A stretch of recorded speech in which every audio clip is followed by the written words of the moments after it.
एक गांव में एक गरीब औरत रहती थी जिसका नाम पुष्पा था। पुष्पा अपने परिवार का पेट पालने के लिए गांव में अपने घड़े का ठेला लगाया करती थी। एक बार की बात है, गांव का इकलौता कुआं जिससे पूरा गांव पानी भरा करता था वो सूख जाता है, जिसके कारण गांव में पानी की भारी किल्लत हो जाती है। मुखिया जी, ऐसे कैसे चलेगा? गांव के लोग एक एक बूंद पानी के लिए तरस रहे हैं। अरे आपको गांव के लोगों के लिए कुछ तो करना ही होगा। मैं आप लोगों की परेशानी समझता हूँ। अब कुएं से पानी निकालना तो गुजरे जमाने की बात हो गई है। आप सबकी सुविधा के लिए हम गांव में हैंडपंप लगवाने वाले हैं। मुखिया की बात सुनकर गांव वाले बहुत खुश हो जाते हैं और जल्दी ही हैंडपंप लगने का काम शुरू हो जाता है। हैंडपंप का काम उसी जगह शुरू होता है जहां पुष्पा अपना ठेला लगाकर घड़े बेचा करती थी। हैंडपंप का ठेकेदार एक बहुत गंदा आदमी था। वो बुरी नीयत से पुष्पा की ओर देखने लगा था। ऐसा साहब, मैं गरीब जरूर है लेकिन इज्जतदार परिवार से है। खबरदार, जो आज के बाद मेरे ठेले के पास गंदे इरादे से आए तो कुछ खरीदना है तो बोलो, नहीं तो फुटो यहाँ से। एक ठेले वाली से फटकार सुनने के बाद ठेकेदार अपना समूह लेकर वहां से चला जाता है। रात के समय पुष्पा अपना ठेला धकेलते हुए घर की ओर जा रही थी, तभी एक बड़ी सी गाड़ी उसे टक्कर मार देती है। पुष्पा मदद के लिए पुकारती रहती है लेकिन गाड़ी के अंदर बैठा ठेकेदार उसे सड़क पर तड़पते हुए देखता रहता है। कुछ देर बाद पुष्पा सड़क पर तड़प तड़प कर मर जाती है। ठेकेदार पुष्पा का शरीर और ठेले पर रखे घड़ों को उठाकर हैंडपंप के नीचे दबा देता है। पुष्पा तो मर गई थी लेकिन उसकी आत्मा अब चुड़ैल बनकर उस हैंडपंप में कैद हो गई थी। कुछ दिन बाद, अरे काम निपटाते निपटाते आज तो बहुत लेट हो गया। गांव की बाकी औरतें कब का पानी भर कर ले आई होंगी। अंधेरा हो गया, अभी तक मैं हैंडपंप से पानी भर कर भी नहीं लाई हूँ। जल्दी से पानी ले आती हूँ, फिर घर आकर खाना भी तो बनाना है। ऐसा सोचकर सुशीला पानी का घड़ा लेकर हैंडपंप से पानी खींचने लगती है। हाय दैया, ये कैसा पानी आ रहा है इस हैंडपंप से? ये तो बिल्कुल लाल नजर आ रहा है। ऐसा कैसे हो सकता है? डर के मारे सुशीला अपने पानी का घड़ा वहीं छोड़कर घर की ओर दौड़ने लगती है और मनी मन वापस उस हैंडपंप पर ना जाने की कसम खा लेती है। अगले दिन, अरे ओ सुशीला, पानी भरने चलना है तो जल्दी से आ जा, बाद में ना कहना तुम अकेली रह गई थी। नहीं नहीं बहन, उस हैंडपंप पर पानी भरने मत जाना, वो हैंडपंप भूतिया है। कल जो मैंने देखा उसके बाद मैं वहाँ पानी भरने नहीं जाने वाली। तुम्हारा दिमाग तो ठिकाने पर है। वो हैंडपंप भूतिया कब से हो गया? और पानी भरने हैंडपंप न जाए तो कहाँ जाए भला? सवेरे सवेरे कुछ भांग पी ली हो क्या? नहीं नहीं, मेरी बात मानो। कल रात मैं अकेले वहाँ पानी भरने गई थी तो मैंने देखा उस हैंडपंप से लाल रंग का पानी आ रहा था। मैं तो अपना घड़ा भी वहीं फेंक कर आ गई। बस किसी तरह अपनी जान बचाकर वापस आई हूँ, लेकिन अब दोबारा उस हैंडपंप पर जाने की मेरी हिम्मत तो नहीं है। अरे चलना है तो जल्दी करो, ज्यादा बातें ना बनाओ, हमको देर हो रही है। चंपा को सुशीला की बातों पर यकीन नहीं हो रहा था, इसलिए सुशीला के मना करने पर भी वो पानी लेने के लिए उसी हैंडपंप पर पहुंच जाती है। चंपा हैंडपंप से पानी निकाल रही थी, तभी उसे एक लंबे बालों वाली औरत दिखाई पड़ती है। ये कौन औरत है? वहाँ पेड़ के पीछे से मुझे घूर रही है। चंपा हैरानी से उस औरत को देखने लगती है कि तभी अचानक वो गायब हो जाती है। पानी निकालते हुए उसे किसी औरत की डरावनी हंसी की आवाज सुनाई देती है। तभी उसकी नजर जमीन पर पड़े तरबूज के टुकड़े पर पड़ती है। ये देखो, यहाँ तो कटे हुए तरबूज के टुकड़े पड़े हुए और सुशीला का टूटा घड़ा भी। लगता है कल रात को किसी ने अंधेरे का फायदा उठाकर सुशीला से मजाक किया होगा। उसके घड़े में तरबूज का रस मिला दिया होगा, जिसे देखकर वो डर कर यहाँ से भाग गई। भूत वूत कुछ नहीं होता, अब कौन समझाए सुशीला को। उसके बाद चंपा तसल्ली से हैंडपंप से पानी भरकर अपने घर ले जाती है और उसी पानी से भोजन बनाती है और अपने पति के साथ उसे खा लेती है। आधी रात को, अरे चंपा, ये हम लोग कहाँ आ गए? ये कैसी जगह है?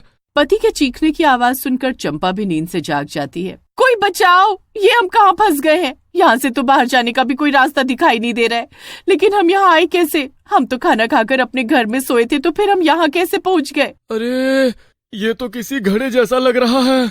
क्या हम दोनों किसी घड़े में कैद हो गए हैं? हे भगवान, ये सच है या कोई बुरा सपना? तभी उन दोनों को एक चुड़ैल की भूतिया हंसी सुनाई पड़ती है। ये किसकी आवाज है? मुझे बहुत डर लग रहा है। क्या सच में ये किसी चुड़ैल के हंसने की आवाज है? सही पहचाना, मैंने ही तुम दोनों को अपने घड़े में कैद किया है। अब तुम दोनों अपनी जान निकलने तक यहीं रहोगे और घुट घुट कर यहीं पर मरोगे। घबराओ मत, बहुत जल्दी गांव के जितने भी लोग मेरे इस हैंडपंप का पानी पिएंगे वो सब भी तुम्हारी तरह यहाँ कैद होते जाएंगे। धीरे धीरे पूरा गांव खाली हो जाएगा। देखो देखो, हमें जाने दो, हमने तुम्हारा क्या बिगाड़ा है, हमें छोड़ दो। रोने चिल्लाने का कोई फायदा नहीं, तुम्हारी आवाज यहाँ से बाहर नहीं जा सकती है। अब तुम मेरी दुनिया में मेरे मेहमान बन गए हो। जल्दी ही मैं तुम्हारा खून पीकर अपनी प्यास बुझाऊंगी। इसके बाद चुड़ैल के उस हैंडपंप से जो कोई भी पानी भरकर ले जाता, आधी रात के बाद वो उसके भूतिया घड़े में कैद हो जाता। धीरे धीरे गांव से लोगों के गायब होने की घटनाएं गांव में चर्चा का विषय बन जाती हैं। अरे भाई, ना जाने हमारे गांव पर क्या मुसीबत आ गई है। एक के बाद एक अचानक ही आधी रात को लोग गायब होने लगे हैं। अरे भाई, हम सब भी वाकई बहुत डरे हुए हैं। हम तो अपने बच्चों को दिन में भी अकेले बाहर नहीं निकलने देते। क्या पता कौन चुड़ैल डायन उठाकर ले जाए हमारे बच्चों को। अब तो लगता है इस गांव से दाना पानी उठ गया है हमारा। अब तो बाहर गांव में काम ढूंढ रहे हैं। जैसे ही कुछ काम मिलेगा अपने परिवार को लेकर इस भूतिया गांव से बाहर निकल जाएंगे। हाँ, देखो, मैंने पहले ही बताया था कि उस हैंडपंप में जरूर किसी चुड़ैल का साया है, लेकिन किसी ने भी मेरी बात नहीं सुनी। आप लोग खुद सोचो, वही लोग गायब हुए जो हैंडपंप से पानी लेने गए थे। अब भी समय है, चलकर पता लगाते हैं कि आखिर अचानक उस हैंडपंप को ऐसा हुआ क्या कि वो भूतिया हैंडपंप बन गया। सुशीला की बात सुनकर सभी लोग सोच में पड़ जाते हैं। मैं एक बाबा को जानता हूँ, वो शायद हमारी मदद कर सकते हैं। इस समस्या का समाधान निकालने के लिए सारे गांव वाले एक तांत्रिक के पास पहुंचते हैं। हमारी मदद करो बाबा जी।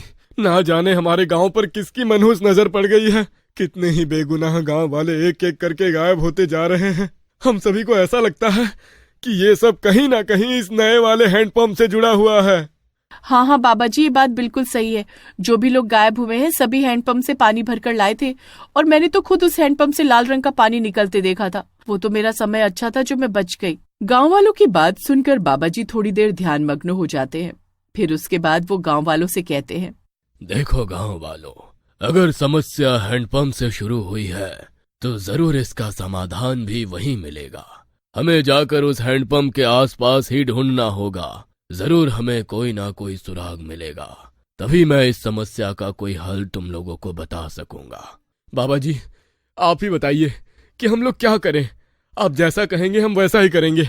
गांव वालों की बात सुनकर बाबा कुछ मंत्रों का उच्चारण करते हैं। मुझे उस हैंडपंप के नीचे से नकारात्मक ऊर्जा का आभास हो रहा है। तुम जाकर उसी हैंडपंप के नीचे खुदाई करो। बाबा की बात सुनकर गांव वाले जाकर हैंडपंप की खुदाई का काम शुरू करते हैं। कुछ ही देर में उन्हें हैंडपंप के नीचे से एक कंकाल मिलता है। हे भगवान! अरे ये तो किसी महिला का कंकाल लगता है, लेकिन ये है किसका?